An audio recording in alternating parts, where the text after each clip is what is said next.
สำหรับพอดแคสต์ EP นี้เราจะมาเว้าถึง17ข้อคิดดีๆที่ได้จากหนังสือ39จิตวิทยาเหนือเมฆที่เสกให้เจ้านั้นเหนือคนข้อที่1คนจริงเขาวัดกันตอนที่ขาลงภัยล้มแล้วลุกได้ไวกว่าบ่แม่นเพียงแต่วัดกันตอนที่ขาขึ้นช่วงเวลาที่ทุกอย่างนั้นราบรื่นไผๆก็ดูดีมีศักยภาพแต่ความเข้มแข็งและจิตใจที่แท้จริงจะปรากฏเมื่อเผชิญกับความล้มเหลวไผที่สามารถประคองสติเรียนรู้จากความผิดพลาดและกลับมาเริ่มต้นใหม่ได้อย่างรวดเร็วคนนั้นแหละคือคนที่น่าชื่นชมและมีโอกาสจะประสบความสำเร็จในระยะยาวข้อ2เมื่อตื่นเช้าขึ้นมาจงยิ้มให้กับตัวเองแล้วบอกกับตัวเองว่าอารมณ์ของเจ้าคืออนาคตของเจ้า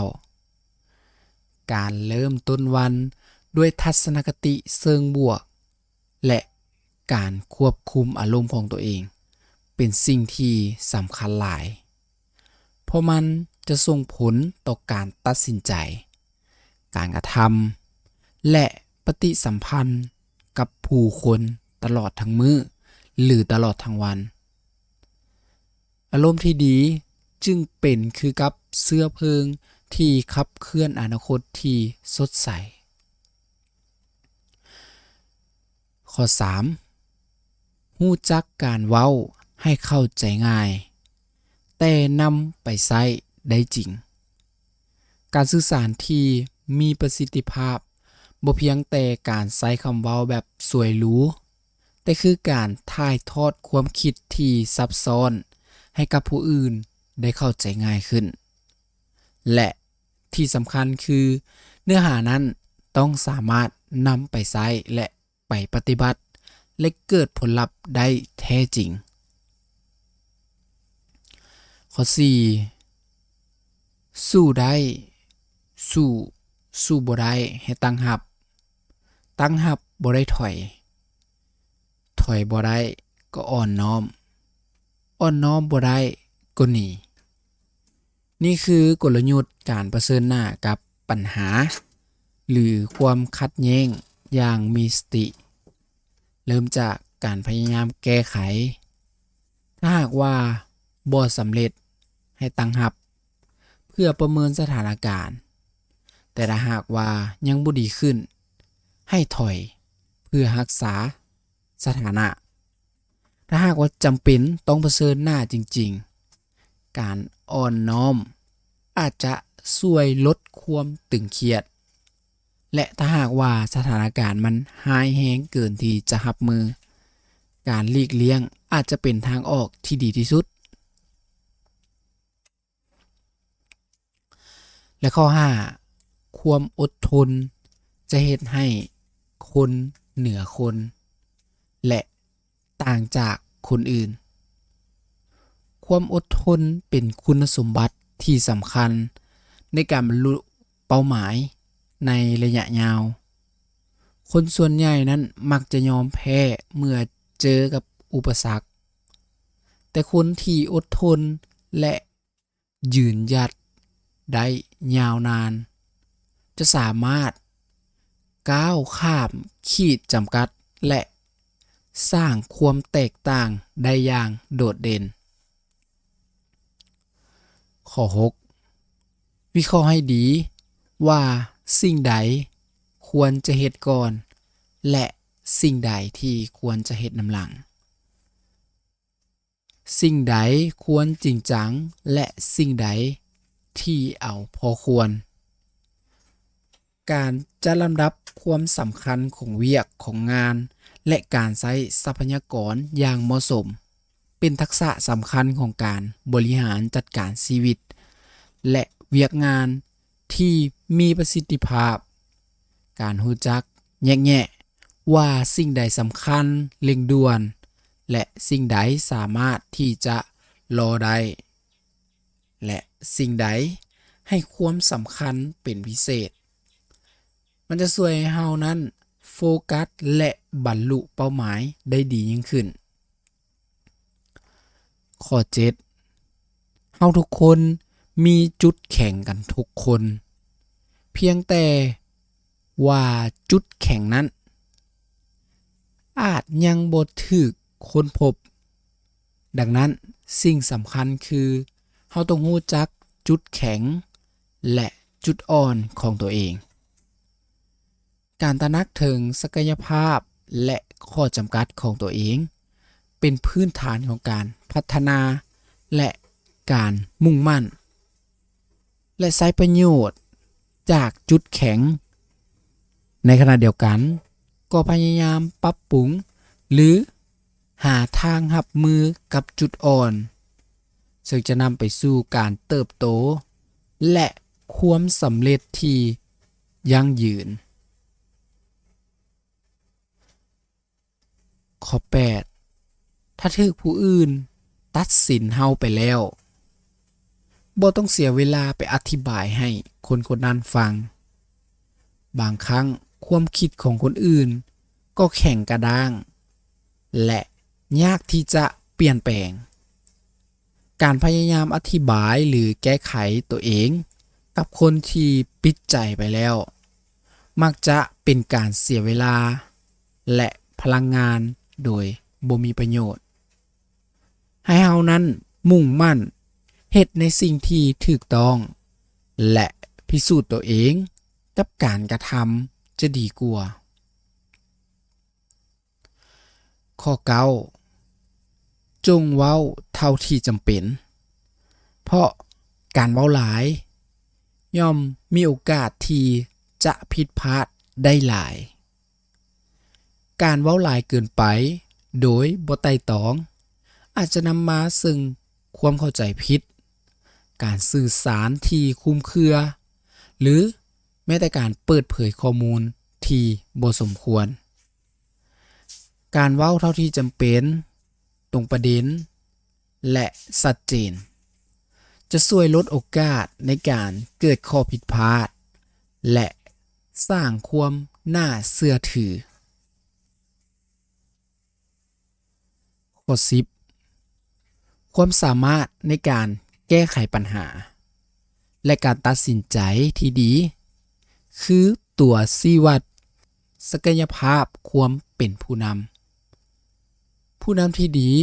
ต้องสามารถเผชิญหน้ากับความท้าทายวิเคราะห์ปัญหาได้อย่างรอบด้านและตัดสินใจได้อย่างเด็ดขาดและมีเหตุผลทักษะเหล่านี้เป็นสิ่งที่สำคัญในการนำพาองค์กรหรือทีมไปสู่เป้าหมายข้อที่11งานวิจัยพบว่าการเคลื่อนไหวจะมาก่อนอารมณ์จงยิ้มให้หลายแม้ว่าอยู่ดีๆเฮาจะยิ้มเพียงสัก10วินาที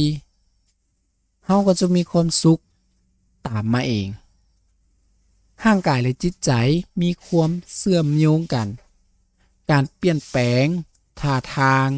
ศักยภาพเช่นการยิ้มสามารถส่งผลต่ออารมณ์ของเฮาได้การฝึกยิ้มบ่อยๆไม่ว่าในสถานการณ์ที่บ่ดีปานใดอาจจะช่วยกระตุ้นให้เกิดความรู้สึกเชิงบวกก็อาจจะเป็นได้ข้อที่12บ่มีหยังในโลกที่เป็นไปได้ดังหวังไปหมดเพราะมันมีทางปัจจัยที่ควบคุมได้และควบคุมบ่ได้ดังนั้นเมื่อผิดหวังก็จงปล่อยวาง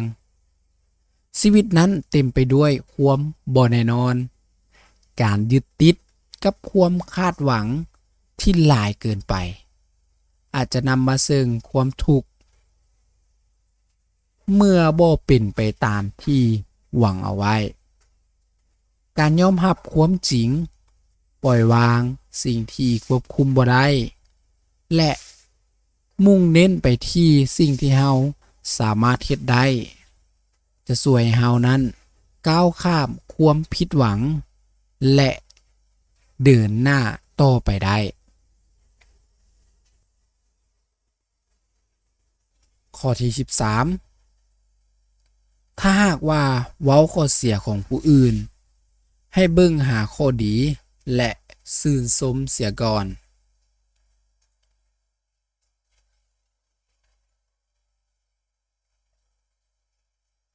การวิพากษ์วิจารณ์ผู้อื่น